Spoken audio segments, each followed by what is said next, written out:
Om Vasudeva Sutam Devam Kansachanuramardanim Devaki Paramanandam Krishnam Vande Jagadgurum. So from next at least 5 to 6 weeks we will continue the class here. So we continue with the Arjuna's question to Krishna, that one who is a perfected person, what could be his or her qualities, internal qualities, external qualities? Here one thing we need to remember, it is not the gunas or qualities of that person which we see in him or her. But Shankaracharya beautifully writes in his commentary on the shloka, or rather in the beginning of the explanation of the shlokas, that those which are qualities of a perfected person is the spiritual path or goal for rest of us. For example, if we see that the renunciation, devotion, detachment are the qualities of this person. That means these are sadhana, these are spiritual practice for us to develop that devotion, to develop that renunciation, to develop that detachment. This is called sambandha, or the relation with the scriptures. Many people, those who read the scriptures to become scholars, they miss only this point, that it is not your knowing every word of Bhagavad Gita and how the word is made and what is the grammar and how the words are joined. This is part of scholarship that we should know. If we know, we should know. But when you see from your spiritual life point of view, is that these are the qualities of the perfected, or we call in our languages, realized soul. The person who has realized the truth. Here I would like to mention one thing. This is not criticism, so it should not be taken from this point. But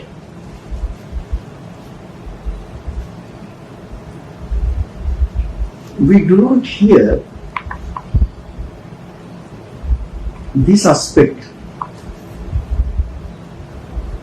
from the Occidental religions.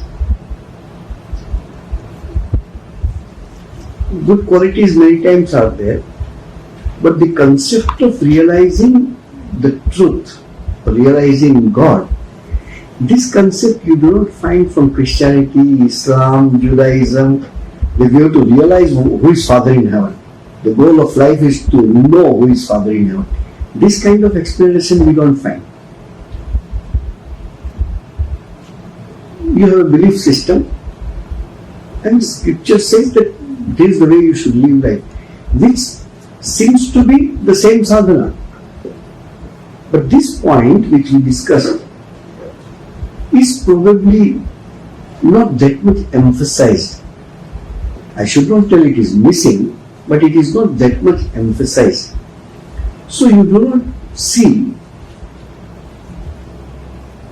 a Jewish or Christian or Muslim or this monks or priests and all that. They, of course, there are meditation etc. Especially in Catholicism. Is very, very important practices out there. I have read in, I don't know whether you have it or not, there is one encyclopedia of religion and ethics There are 6 volumes, huge encyclopedia. In that, very nicely, this is explained, the ways of life of the monks and nuns of Catholic orders. So what I was telling was that why we should be doing what we do in the name of religion.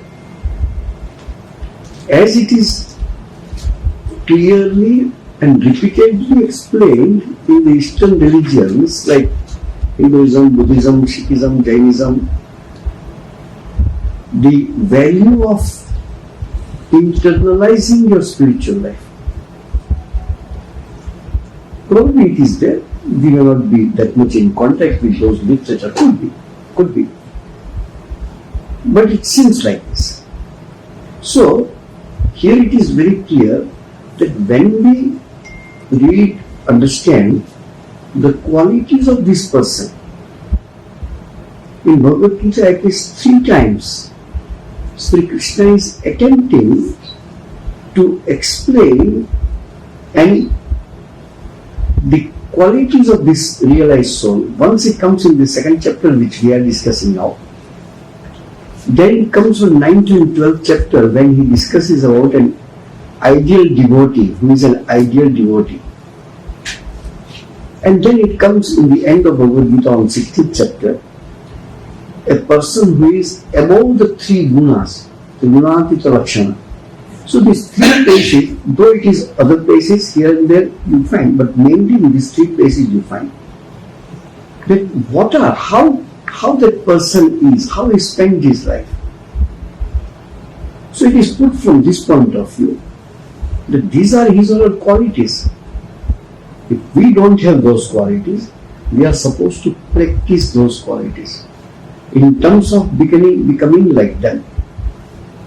When you say a religious personality, a prophet, incarnation, etc., when we say that they are our ideal, that's why we worship them. The way of worshipping could be different. Hindu worship in one way, Christian worship in another way, Muslim worship in another way. That adoring them, worshipping them, considering them as an ideal means this, that we want to be like them. We cannot become like them, I know. Whatever we try, we can't become like Jesus. We can't become like Buddha. We can't become like Ramakrishna. We can't become like Krishna. Could be. But that doesn't mean that those qualities should not come in us. I remember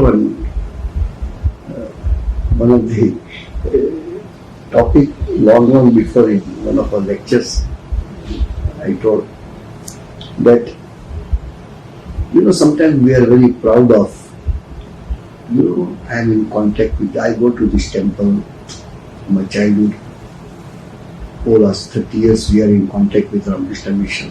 We know many Swamis. I attended lecture of Savapriyananda, I attended lecture of this Swami, that Swami. Something very good. Very good. In your formal education, from your primary 1 to your doctorate, it takes about 17 to 18 years. Correct? 12 plus 3 plus 2 plus 2. So 15 plus 2, total 20 years. Then your age, 5 or 6 years when you start your. So it comes to 27 years. So by 26, 27 years you become doctorate of a subject which you are studying. And here we say, I am 60 years old, I am in Ramakrishna Mission monk for the last 40 years, this and that.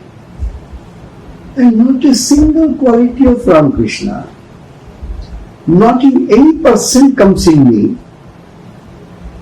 Then what meditation I did on him? Correct?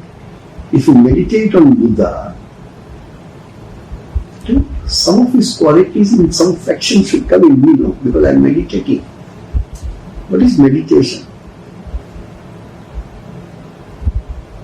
I don't know, it's a worldly example, but when you love one person, if it is so intensely that your style of talking, your style of walking, your face, your hairstyle, everything comes.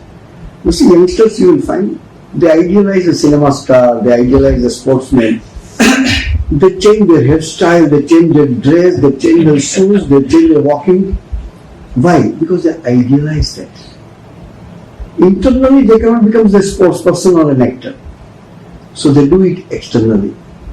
I remember I was in my primary secondary school. I don't need to tell the name of a cinema actor of that time. But he broke his tooth. And my friend went to the dentist and broke his tooth. Oh dear. Because he said my face looks like him. His hairstyle used to be like him. So he broke his tooth. So to keep similarity, he broke his tooth also. This is external imitation. If I stand like this, I don't become Vivekananda by that, correct? You don't need to make this external imitation of anyone. So what we were discussing was that if we are really meditating, following, thinking, meditating on your ideal, not for 6 or 8 months, for years after years after years, nobody expected you become like him or her. But some of their qualities come in 1%, 2% in you. You become a little more kind, you become more pure, you become more compassionate. Some good qualities should come in, otherwise what's the meaning of their meditation? How many of us wants to follow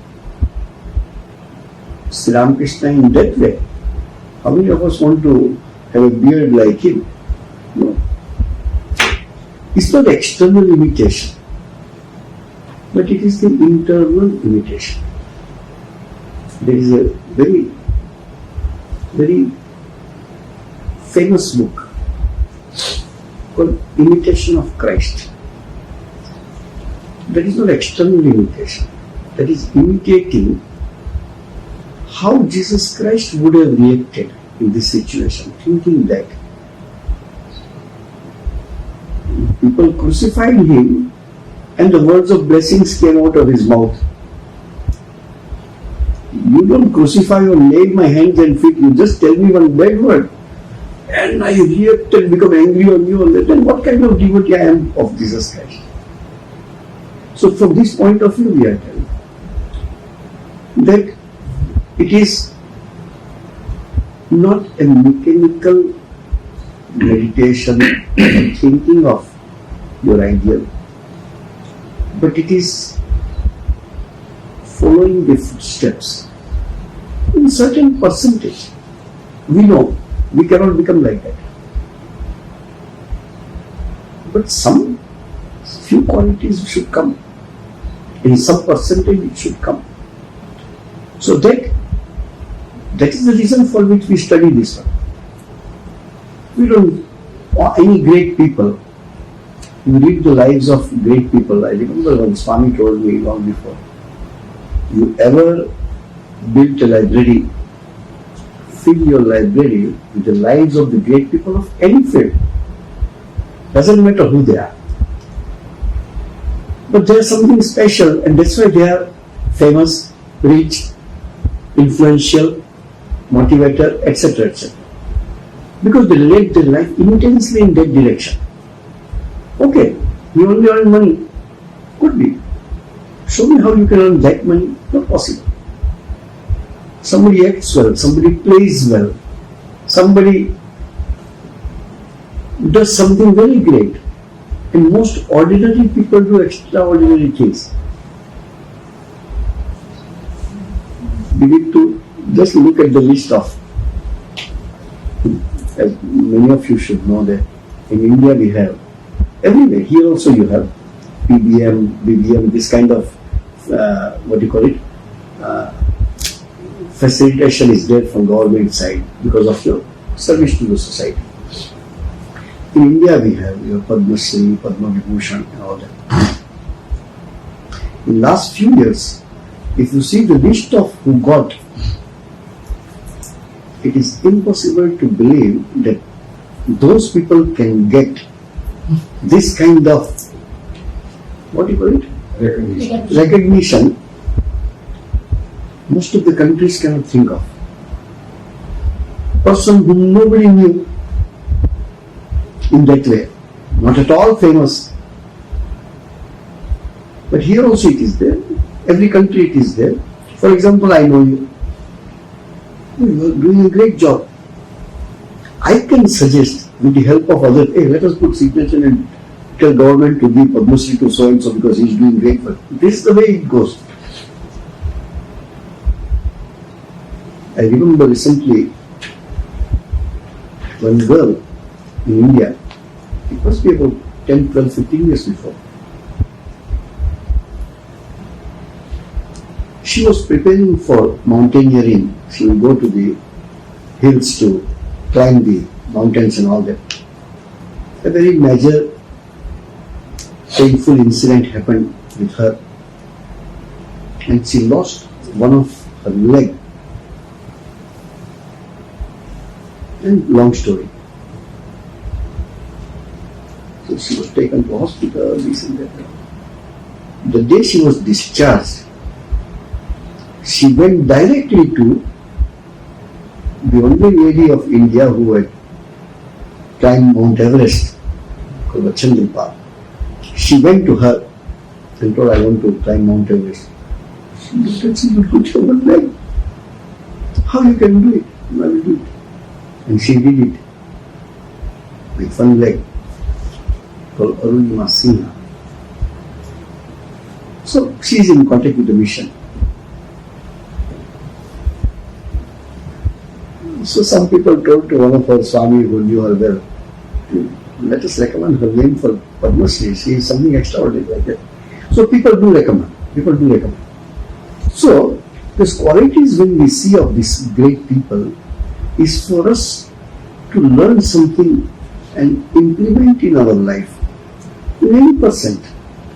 We can't become like that, but we try to become. Try to imbibe their qualities. So we were seeing this shloka that misery and happiness come in our life. Nobody is free from it. You always, if you become happy, you find out ways and means to be more and more happy. That seems to be the natural tendency of all of us, and we see nothing wrong in that. And when we are miserable, we see that we don't want to become miserable, so we avoid those circumstances. That's a very natural behavior of us. Here, the ideal person, one who would have realized the highest, is he doesn't become greedy for the sense objects to be happy. Everybody wants to be happy. But he doesn't become attached to those sense objects. And when he is miserable, he is not perturbed by that misery. Misery will come. But it doesn't make you disturb so much. Last 2 days actually speaking, totally independent two families I happened to meet in the similar circumstances. One family, they lost their daughter to accident, 17 years old girl. Another man came with his son who lost his wife. So similar death of a very close relation. To them, I was talking with all my sincerity. You know, when somebody is so close, it is beyond consolation. How to console a mother whose 17 years old daughter, and that also she went somewhere, died, and you got a packed body, because you won't be able to see properly. So I first and foremost told, I know my words have no meaning. I know philosophy doesn't mean anything to you. But have patience and hear. Not that you will hear anything new. You have already heard, you have already read. One reason of our misery is that we see a limited, narrow picture. We do not see a wider picture. When you see a limited, narrow picture, you are not recognizing the reason for this and effect of this. You see only the incident. And there are some fundamental truths of our life. To accept those points, you don't need to be a religious person, because these are facts of life. How many of us, when we were 5 years or 6 years old, ever thought that when I grow, I will go to Ramakrishna Mission and hear lecture? We didn't even know. Nobody knows the future. Which college you will go, you didn't know. With whom you will get married, you didn't know. Practically, you didn't know anything what's going to happen and which has happened with you. But one thing we know, our future. All of us know. And one day we will die. This is the only future which all of us are 100% certain. And we do not want to discuss, no sane society, no cultured society ever discussing death. It's a taboo. Why this should be a taboo, which is certain in our life? Now also we all know. We do not know tomorrow we will be alive or not. But we are afraid of that because we think the limited picture, a narrow picture. We don't see a larger picture. This sentence is told by Krishna to Arjuna in a different way. Bahuni me gatitani janmani tavaja Arjuna tani aham veda sarvani natvam veda param. So many lives you and me have passed. I know all of them and you do not know. When you see this wider picture, we don't have a proof that reincarnation is a reality and we had many births and we will have many births. We don't have a scientific proof of that. Or we don't have a direct proof of that, I will say. We do not have direct proof, but we sometimes have the indirect proof. If you suddenly feel that some burning smell is coming, but you do not see anything burning, but you are sure that there is fire somewhere, small or big. You don't see the fire, still you are certain of the fire. You are sure of the fire because the smell says so. This is called inferential proof. There are many. We have to give 2-3 classes only for the types of proofs which scripture says. All you know, but you have never thought or heard about it if you have not studied Vedanta from that perspective. There are 9 types of proof. Anyway, that we can talk sometimes. So this is inferential truth. Say somebody is very fat. But I am not, I stay with him.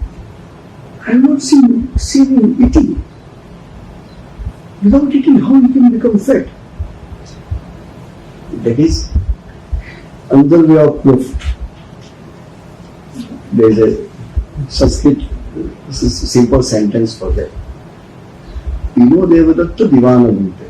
They say that affect Devadatta is a name. A fat gentleman doesn't eat in the daytime. That means what? He eats in the night time. Without eating, he can't become fat. But you have not seen him eating. in the daytime. So, he eats in the night. There is no proof of his eating in front of your eyes. But you can be sure that if he is not eating now, he is eating something. So, there are many proofs. For example, it is said that what is the proof of existence of God? One proof is that the word God is there. If God is not there, how the word came? How the word God came if God is not there? There is one proof. You may accept, you may reject. Many of Indian philosophies do not accept all the proofs. There is one proof we all of us believe. How do you say this is correct? No, it is written in the Bible. Jesus says that. Oh, this is true because Krishna says that. This is true because Ramakrishna says that. So there are some people whom we consider as prophets or realized souls. Their words are enough for you to convince. They go up the pramana. Proof by the realized people. So like this there are many proofs. So you may not have proofs of all this, but there are indirect proof. One is a direct proof. The remaining 8 types are indirect proofs. The proof you gave, the proof of something.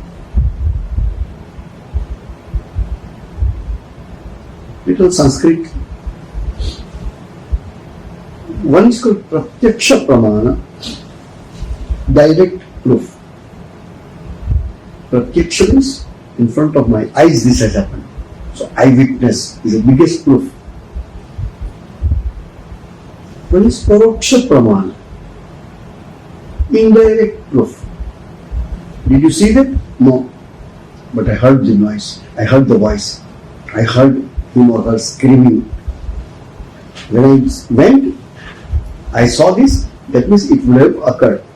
You were not present on the scenario. But afterwards when you went, you saw something. And when it was happening, you heard something, not by eyes but by the ears. So that also becomes a proof. So, when you see a smaller picture, all of us have seen what the game children play, the jigsaw puzzle. And there are so many small pieces of picture is there, all are mixed. So children will organize it. When you take that piece of cardboard in your hand, what picture it is there? Very difficult to believe whether it is a tiger or a building or what, we don't understand. When you put all the pieces together, then you can get, oh, this is a picture of this is. In the same way, if you see only from the window, what is outside your room, what is outside your house, you may have limited ideas. If you go out of the window and see a larger picture of what is outside, then your concept will be different. In the same way, if you take a narrow perspective, a limited perspective, you have an idea that we all have about human life. We don't have a larger idea. The larger idea is given by the scriptures. All the scientists, all people who do different experiments. So I talk few things which once or twice I have told in the class also. I told we don't have a proof. So don't tell me that I can see something. I am also like you only cannot see. It could be. Now all of us are sitting here. We are in a manifested form.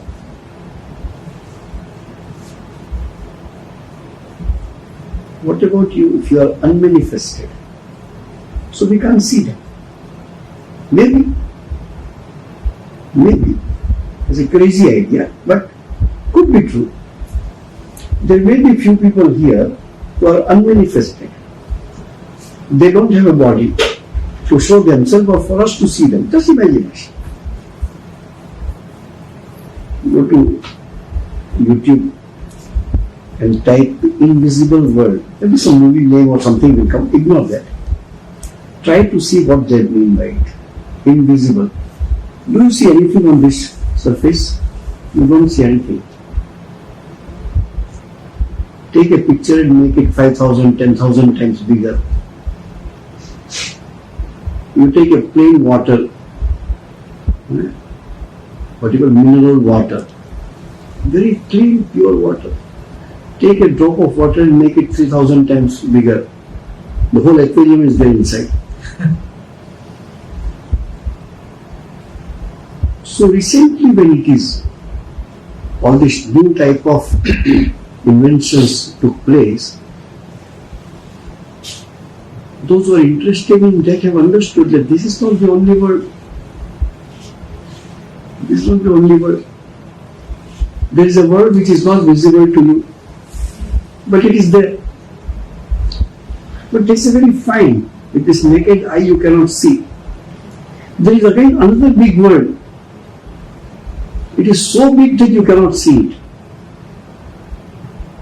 These are our truths.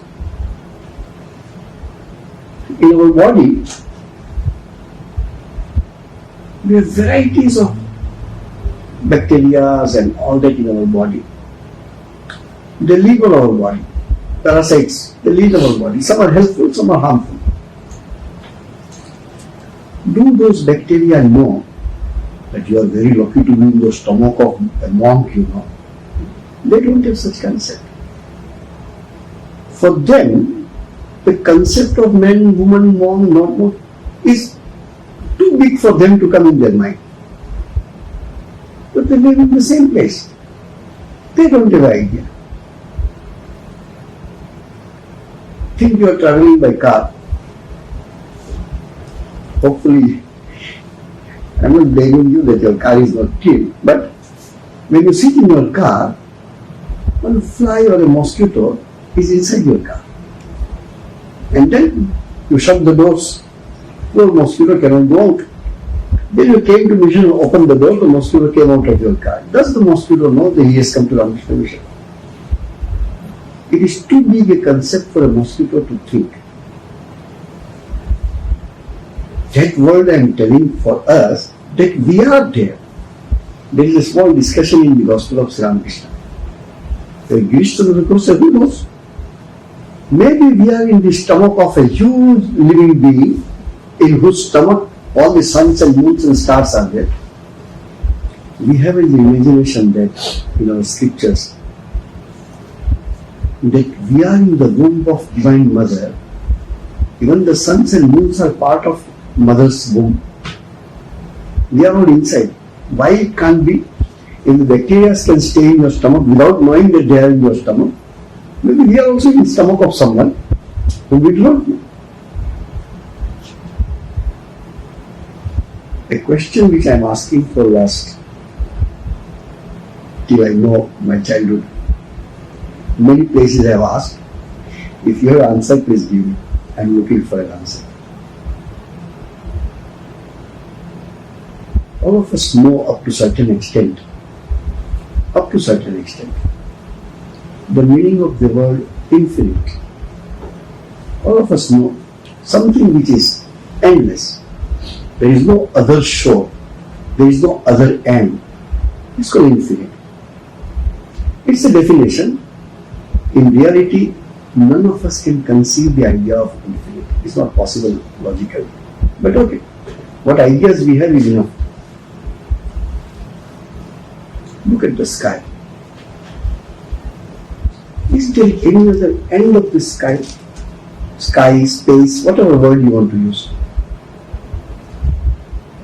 If it is infinite, endless, galaxies after galaxies after galaxies after galaxies after galaxies, there is no end of it. Can infinite be created? It is not logical. Infinite cannot be created.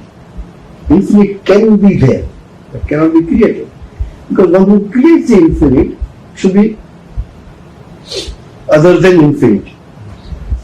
Then the infinite becomes limited if it is born. And if you say, no, space is limited, only up to a few 100 million, 1,000 light years. Then my question is, what is after that? There is only one answer. What could be two answers? That the grand guru of Shankaracharya told, that is one answer. Nothing is created. It's called Ajatavada, a theory that nothing exists. Nothing. Then what I see? Oh, she is something wrong. Then do I exist? No, you also don't exist. So he says crazy. I also don't exist, you also don't exist. So we don't want to accept that. It's too difficult, too heavy for us one. So Shankaracharya gave a middle part. Called, no, what you see is true.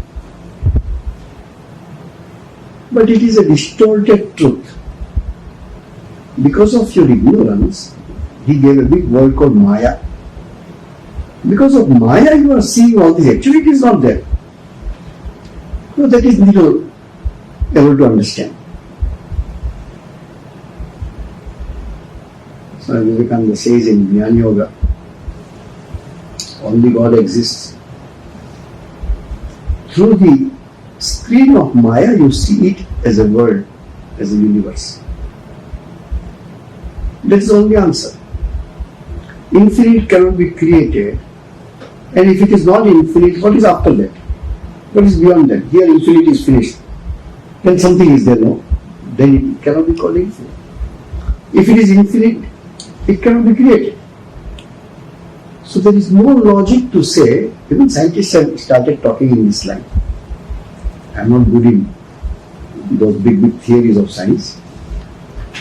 But the modern physicists have started talking, even people like Einstein and all that have told. Maybe our thinking of the universe, the answer is in the Vedanta. Yes, Einstein says the same. Could be.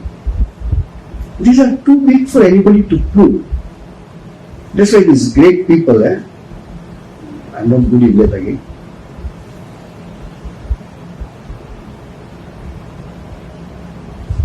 You know, many books have come out which is attempting to understand this. Many books have come out.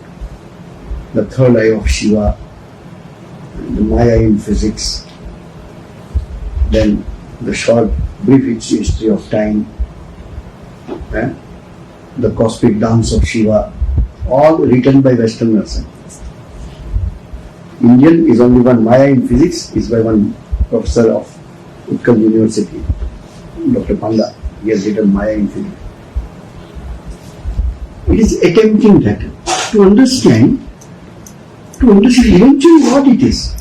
Coming back to our example, maybe we are in the womb or the stomach of one huge being.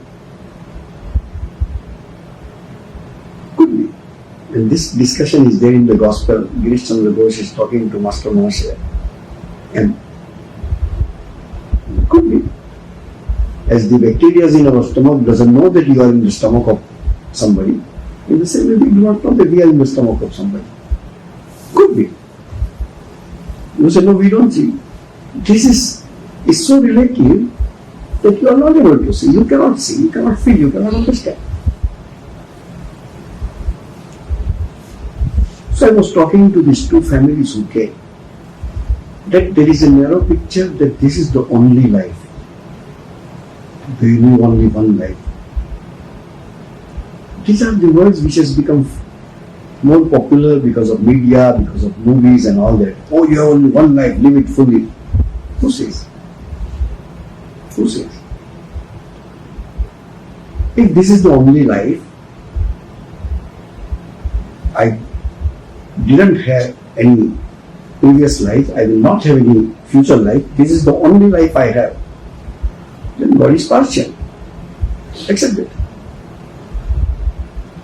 Why a child should be born on the streets of Calcutta with no shelter, no house, no money to eat, just born like pigs on the street. Why somebody should be born healthy body, comfortable life, no problem at all? If no, it is wish of God, he should have, and then God is crazy. Then God likes some people and dislikes some people. This cannot be so, because he is God. So maybe I am because I earned this. You are this because you earned that. In the process of your being perfect, you are on a journey. So here you are with some good qualities, bad qualities. In this life you start something good, so maybe in the next life you become a better person. That seems to be logical. Then the question will come, how we know that I had a previous life? I say, no, I don't have a proof. If somebody gives proof, you don't want to accept. Your book says, no, I don't accept. No, you don't accept, you suffer. You must have explanation of what is you and what is around you. Those who are learned people have understood in their way. By their experiment, by their meditation, by their science, by whatever. We had many examples, and people say, oh, these are all imagination. Okay, fine. Why no other civilization could even imagine that? Why only one civilization can imagine it? How can 3000 years before Indian civilization could understand that there can be something in which we can sit and we can fly like birds in the sky? 3000 years before. Sri Rama came from Sri Lanka to Ayodhya, his kingdom, by flight. Even the name of the flight is there, Pushpaka. And description is there, it used to be 7-story. And not only he came, and his family came with his wife and brother, but all the monkeys and everybody came together with him. That is a description. Okay, imagination, fine, accept it. We don't have any excavated proof that here was the part of Pushpaka Vimana hiding somewhere. No. Imagination, accept it. Imagination cannot come until there is a culture behind it. Can we imagine anything which you have not? You imagine from whatever ideas you have, from their own imagination will come. Imagination cannot come just by that. I was telling to them one example. You know, now, last 20, 30, 40 years, this has come into, in some developed countries, called prenatal education. As soon as a woman is pregnant, she goes to school. And the child who is growing inside is being educated in different way. Not like this, but different way of educating the child. So as soon as he comes out, he behaves like something. Anyway. 3,500 years before, a woman is pregnant. Her husband is sitting outside the cottage and chanting the mantras. That fellow from inside says to the father, "You are wrong, your pronunciation is wrong." So the father looks, who speaks that? So the wife told, sound comes from inside. And he told, "Yes, father, with all respect, I am telling you, you are chanting wrong." Father became very angry. "You fellow, you are not, you are out, and you are correcting me like that." Incident is there. And he cursed him, his own son, that he would be born crippled. So the child was born completely crippled, not a single limb was in order. That's why his name is given Astavakra, one who is bent 8 places in his body.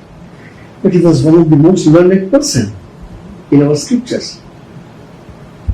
You are talking about prenatal education. We imagine 3,500 become educated scholar within the womb of the mother. Imagination, let it be imagination. Why this imagination didn't come in others? I'm not telling it's okay, no, we are not. If you find out any old civilization, this kind of proofs you will get. The modern man is caught in this idea that we are at the best point. There was no civilization or state of society more better, higher, finer, far-reaching, powerful, like as we are today. But that could be wrong. Many research a human being is doing now. You know the region, India-Pakistan region, which is called Mohenjo-daro civilization. They found the city, or not cities, huge area where the soil looks like lava solidifying and all that. But it is not lava, there is no mountain, there is no volcano eruption. So that there must be some time when such high degree of temperature was created. Then only this thing can happen. Otherwise this cannot happen. And they are connecting with Brahmastra and all that, what we find in our scriptures. What I am telling is, your narrow outlook and your wider outlook. So to both the families I told, somebody's wife and somebody's daughter, I said, what about if you come to know that you are not able to see her, but she is standing beside you and hearing our conversation. Imagine, because she passed on, you have cremated the body. But we believe that she will have the other birth after you do the Shraddha or whatever. It's very difficult to console that mother who has lost. So the lady was continuously crying. I think I'm not giving lectures to you. I'm trying to probably draw a picture which is bit larger.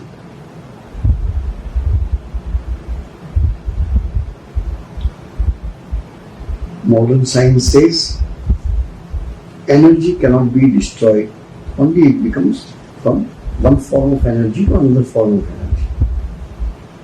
Here, all of us are sitting. One of us died. Body is cremated. So you see, the gross body, energy became in fire, water, this and that. So energy is balanced. That's fine. Whatever person is talking, it's not the physical body who is talking. There is some energy who in form of mind, who in form of ideas, emotions. What happened to that? Consciousness. What happened to that? That cannot be destroyed. It can go from one form to another form. So from that respect also, death is not end of everything. Even if you don't believe in reincarnation, there has to be something residual. So I told, don't hold on to them and be miserable. Release them.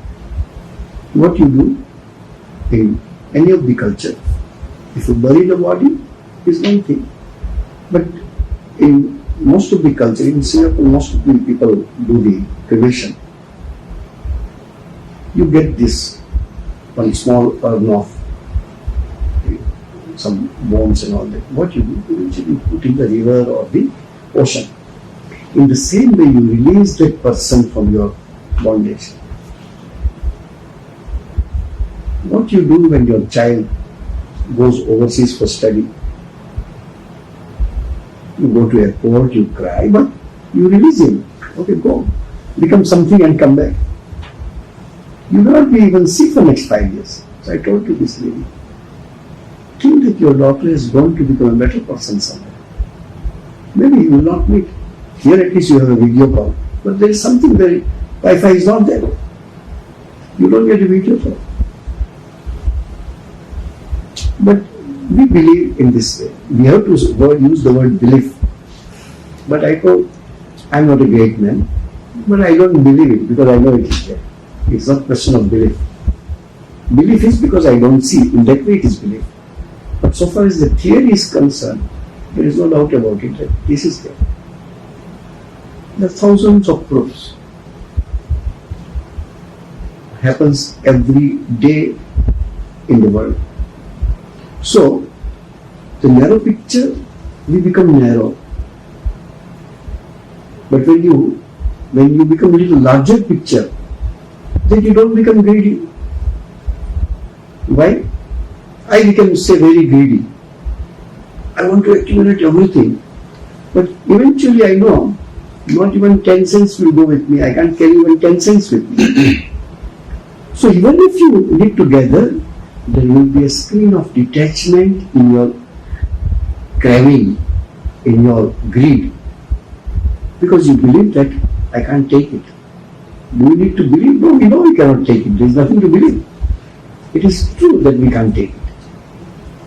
So if you have a larger picture, you don't live the life as you are living.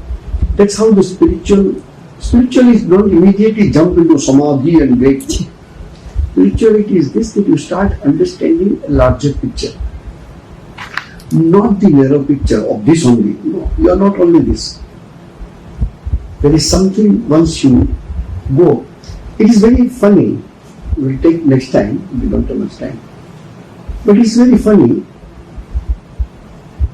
You are sent to a place where you are told to do hard work. You are told to love people. Fine morning without information. You are airlifted from there. Never to come back in this form again. And still we say we are happy. Correct? We are in this world. How we came, don't know. When you leave this world, don't know. Whatever you have, no, nothing you can take. Not even a piece of cloth you can take, not even a cent you can take. No relatives, no friends, no books, no mobile phone, no, nothing you can take. And still we are attached with all these things. When you see a larger picture, so eventually I told, when they left, I said, if you think what I am telling, you will not be the same person who came today crying. And you need to think about it. Meditation is not always about God. Meditation is about your existence. Meditation is all about who am I? From where I came, where I am going to go. God is there or not, who cares? We have some songs where both are written by two Swamis that I do not know. One song is about mother, one is about Ramakrishna. And both write the same spirit. I do not know, I do not want to know whether you are a human being or God. I don't care who you are. I just love you. Look at that. So in the same way, it's not important God is there or not. It's important I am here. I means you are here. You are conscious. Who you are is more important. Objective God, somebody God to bless you. If you believe in that, good. If you don't believe, no problem. Anyway, we can take this subject. I told, Vedanta also can be called the religion of the atheists. That you don't need to believe anything. I went to this conference to Bangkok. And from here, I didn't know them. So, two girls were there. Young girls studying in NTU or in US somewhere. And in our discussion, two people go, we don't believe in God and all that. So during tea time, I said, hey, do you have 5 minutes too? And we talked. I told, you don't need to believe in God. And you don't need to say you don't believe in God. You believe you exist. And what is there to believe? I do exist. That's all. That's how God exists. Because God is not something other than you. You are a conscious human being? Yes. That consciousness is God. Oh, that God we believe. So idea is this. So we will take up.